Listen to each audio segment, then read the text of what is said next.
کرتے رہو شاید تمہیں، یعنی اللہ نے اپنے لیے استغفار کرنے پر، میں پوری دعوے کے ساتھ کہہ رہا ہوں، پورا قرآن اٹھا کے دیکھیں، جہاں اللہ فرماتا ہے نا یا ایھا الذین آمنوا توبوا الی اللہ، اللہ کی طرف توبہ کرو، توبۃ نصوحا، توبہ کرو. اب آگے اللہ کی مرضی ہے وہ قبول کرے نہ کرے، کہیں پکی بات نہیں آئی، لیکن آپ یہاں پر دیکھیں گے تو حیران ہو جائیں گے. فرمایا تم یوں بھی ہر وقت استغفار اللہ سے کیا کرو، اس پہ تمہاری فضیلت بھی ہے، اللہ چاہے تمہیں بخش بھی سکتا ہے، اور اللہ تمہارے لیے آسانیاں پیدا فرما سکتا ہے. اچھی بات ہے، خود بھی اللہ کے استغفار کرو، لیکن اگر تم حضور تمہارے پاس موجود ہیں، تم اس طرح کرو کہ اپنے نبی کریم صلی اللہ علیہ وسلم اپنے جانوں پہ ظلم کر بیٹھو، تو میرے نبی کی برگاہ میں جاؤ کا، مصطفیٰ کی برگاہ میں آ جاؤ، پھر کیا فاستغفر اللہ، پھر اللہ سے استغفار کرو. میرے مولا گھر میں بھی استغفار کیا جا سکتا ہے، مسجد میں ہو سکتا ہے، کعبۃ اللہ میں ہو سکتا ہے، نہیں فرمایا وہاں بھی ہو سکتا ہے، کرو وہاں بھی کرو، لیکن گارنٹی اگر استغفار کی چاہیے تو پھر کیا تمام لوگ عربی جاننے والے اس آیت کو سمجھیں گے. فرمایا فاستغفر اللہ، پس اللہ سے استغفار کرو، فاستغفر لہم الرسول، اور تمہارے لیے تمہارا رسول بھی استغفار مانگے. اچھا میرے مولا پھر شاید والی بات، هو التواب الرحیم، شاید والی بات ہے نہیں. فرمایا یہاں شاید نہیں، لوجد اللہ، اوپر لام تحقیق لگا دیا، واجد اللہ نہیں فرمایا، لوجد اللہ، یہ لا جو ہے تحقیق کے لیے لگایا. فرمایا اب پکی ڈھکی بات ہے، پال ہو گے اللہ کو، لوجدہ پال ہو گے میرے مولا کس چیز کو، اللہ کو. یہاں پر پکی بات ہے، شک کی گنجائش نہیں، پکی ڈھکی بات ہے. مصطفیٰ کی برگاہ میں جا کر کے تم استغفار کرو اور مصطفیٰ کریم تمہارے لیے استغفار کریں، تو خدا کی قسم تم پالو گے اللہ کو. اچھا کس حالت میں پاؤ گے، اے ہائے تواب الرحیمہ، نہایت خوب توبہ قبول کرنے والا، اور رحیمہ رحم. دو صفات یہاں پر اللہ نے اپنی بیان فرما دی، اوپر مور لگائی. اور کل سناولا پانی پتی رحمۃ اللہ تفسیر مدری فرماتے ہیں یہ تواب اور رحیمہ وجد اللہ پہ وقف کرو، اور تواب اور رحیمہ سوال جواب ہے، یعنی لوجد اللہ پالو گے اللہ کو، کس حالت میں پاؤ گے. ابھی سوال پیدا ہوگا، اس کا جواب یہ ہوگا تواب الرحیمہ، بڑی توبہ قبول کرنے والا پاؤ گے. تفسیر مدری اٹھا کے دیکھیے. لیکن میں اصل تفسیروں کی طرف جاتا نہیں ہوں، آج اکثر لوگ تفسیروں کو مانتے نہیں ہیں، تو میں قرآن و حدیث سے ذرا اتفاق کرتا ہوں. اور پھر اس پہ آپ امام دارمی نے اس کو نقل کیا، اور دیگر ائمہ نے اس کو، ابن عساکر نے روایت کیا، مسند یعلا کے اندر موجود ہے.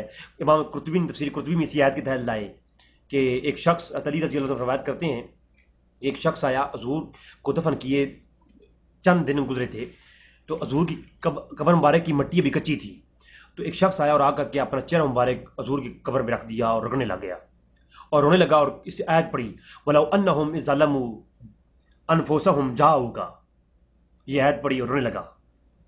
اور پھر کیا ہوا کہ دعا کی اونچی اونچی، اے میرے مولا، اے اللہ، اے رب تعالیٰ کی ذات، تیرا فرمان ہے کہ جب جانوں پہ ظلم کر بیٹھو تو میرے محبوب کی برگاہ میں آ جاؤ، میں تمہارے محبوب کی برگاہ میں اے اللہ آ گیا ہوں. اچھا یاد رکھیں، اب اس موضوع میں آتا نہیں ہوں، یہاں پر دعا جو ہے اللہ سے مانگی اور کہا کہ اے میرے مولا میں تجھ سے دعا کرتا ہوں، اے میرے مولا اپنے نبی کی برگاہ میں آ گیا ہوں، تیرے نبی کی برگاہ میں آ گیا ہوں، میں نے جانوں پہ ظلم کیے ہیں، اور اے نبی آپ میرے لیے دعا فرما دیں، استغفار کر دیں. اور وہ شخص وہاں پر یہ دعا کر کے رو کر کے وہاں سے ابھی پلٹا ہی تھا، تو وہاں ایک شخص کی آنکھ لگی ہوئی تھی، وہ جاگ پڑا، وہ کہنے لگا وہ شخص کو روکو اور اسے کہو کہ تمہاری توبہ قبول کر لی گئی ہے. اور بعض روایت میں ہے کہ اللہ کے رسول خواب میں آئے اور فرمایا اس کو بتا دو کہ تمہاری توبہ قبول کر دی گئی ہے. تو یہ اس آیت کی تائیدن اگر وہ ہے سند ضعیف کے ساتھ روایت ہے، تو سند صحیح کے ساتھ بھی باب التفسیر میں روایت حجت ہوتی ہے. میں نے آپ کو کئی دفعہ اس پہ لیکچر ریکارڈ کروائی ہیں جی، محدثین مفسرین کے ہاں یہ جو ہے موجود ہے بات، ٹھیک ہے. اور وہ آپ دیگر ائمہ کو، پرانے مفسرین کو پڑھیں گے تو وہ عبداللہ بن عباس کا یہ طریق تھا کہ وہ کئی آیتوں کی تفسیر کرتے ہوئے ایسی چیزیں پیش کرتے تھے جو کہ مثال کے طور پر لی جاتی ہیں. آپ باب تفسیرات پڑھ لیں بعض ائمہ کی کتابوں سے جی. تو یاد رکھیں اللہ تبارک تعالیٰ کی ذات وہ ذات ہے جو کہہ دے کن فیکون. جب اللہ کی ذات اتنی قابل جو ہے وہ قدرت رکھنے والی ذات ہے، تو میں آج دن تک ایک چیز پر بڑی ریسرچ کی، مجھے نہیں ملی، اگر کسی بھائی کو ملے تو مجھے بتائے. اللہ تبارک تعالیٰ ہر چیز پر قادر ہے، اس کے باوجود اللہ تبارک تعالیٰ نے سارا نظام وسیلوں کے تحت چلا رکھا ہے. اعمال بھی فرشتوں کے وسیلے سے لیتا بھی ہے، جو ہے ہر چیز کی خبر بھی فرشتوں کے وسیلے سے لیتا ہے. یہ اللہ کا نظام ہے. اللہ خود ہر چیز پہ قادر ہے، خود سننے والا ہے، سمیع و بصیر ہے، پھر بھی فرشتوں کا وسیلہ. اللہ تبارک تعالیٰ فرما دیتا کن فیکون، وہ کام ہو جائے. اللہ بدر کے اندر فرما دیتا کن فیکون، اور کن کہہ دیتا تو بدر کے اندر تمام کافر غرق ہو جاتے. لیکن فرشتوں کو نزول کا کیا مفہوم ہے؟ یعنی مفہوم یہ ہے کہ اللہ کن کی قدرت رکھتے ہوئے بھی اللہ نے فرشتے بھیجے کہ میں مدد کرتا ہوں، رب ہو کر وسیلہ میں بناؤں گا فرشتوں کو. جب رب ہو کر کے وسیلہ فرشتوں سے بدر کے جو ہے صحابیوں کی مدد کرتے ہیں تو اللہ کی ذات کی شان ہے. یہ اللہ کی یہ شان نہیں کہ اللہ ہر جگہ پر کن کہہ کر کے جو ہے اپنی مدد کرتا رہے لوگوں کی، نہیں. اللہ کی یہ شان نہیں، وہ بذات ہی خود ہر جگہ لوگوں کی مدد کرے، بلکہ اللہ تبارک تعالیٰ نے اپنے فرشتے اور اپنے وسیلے بنائے ہوئے ہیں جو اپنی مخلوقات کے لیے بنائے ہیں. اللہ کو تو کسی وسیلے کی ضرورت نہیں. اللہ کی ذات میں نے بتایا کہ وہ ہے جو کن کہہ دے تو کام ہو جائے. لیکن جب اللہ تبارک تعالیٰ مدد کے لیے نبی کے لیے فرشتے اتارتا ہے تو یہ مفہوم ظاہر ہوتا ہے کہ اگر اللہ تبارک تعالیٰ وسیلے کی کہیں کوئی ضرورت نہیں تو یہ فرشتوں کا نزول اور لشکر اسلام کی مدد فرشتوں کے وسیلے سے ہی کیوں؟ لہٰذا اللہ تبارک تعالیٰ نے فرشتوں کو نزول کر کے بتایا کہ میں رب ہو کے وسیلے کے ذریعے تمہاری مدد کرتا ہوں اور تم بندے ہو کر کے جو ہے وسیلے کی تلاش ضرور کرنا. اس لیے فرمایا یا ایھا الذین آمنوا اتقوا اللہ وابتغوا الیہ الوسیلہ. جی، اور پھر میں یہ کہتا ہوں جو رب کن کہے اور کام ہو جائے. تو پھر یعقوب علیہ السلام کی قمیض چلتی ہے مصر سے اور اعلان ہوتا ہے سورہ یوسف کے اندر اذھبوا بقمیصی ھذا فالقوہ علی وجہ ابی یأتی بصیرا. وہ قمیض چلی، ارے قمیضوں سے شفا ہونی ہوتی تو وہاں کسی کو اتار کر کے منہ پہ لگا لیتے نا. نہیں جی، اللہ تبارک تعالیٰ نے جو ہے یہ قمیض کے اندر شفا رکھی. تو میں نے کہا قمیض کے اندر ہی شفا کیوں رکھی؟ رب تعالیٰ فرما دیتا کن فیکون. رب کی وہ ذات ہے جو کہہ دے وہ ہو جاتا ہے. تو اللہ تبارک تعالیٰ نے یہ درمیان میں قمیض کا وسیلہ ہی کیوں؟ کیونکہ وہ قمیض اگر ہر کسی کی قمیض ہوتی تو وہاں پر کسی کی اٹھا کر کے آنکھوں پہ لگا لیتے، یعقوب علیہ السلام کی نگاہ واپس آ جاتی. جبکہ بتانا اللہ تبارک تعالیٰ نے یہ امت کو، حضور کی امت کو، اللہ نے انسانیت کے لیے پیغام چھوڑا ہے کہ اللہ جو ہے وہ تمہارے لیے وسیلے اور سبب بناتا ہے، اس کے تحت تمہاری مدد ہوتی ہے. اور وہ بھی پھر وسیلے جو بناتا ہے وہ بھی مقدس ہوتے ہیں، وہ مغیر نہیں ہوتے، وہ جو ہے مغلوب نہیں ہوتے، وہ غالب ہوتے ہیں. اگر ایسے ہوتا تو کسی کی قمیض اٹھا کر کے آنکھوں میں لگا دیتے.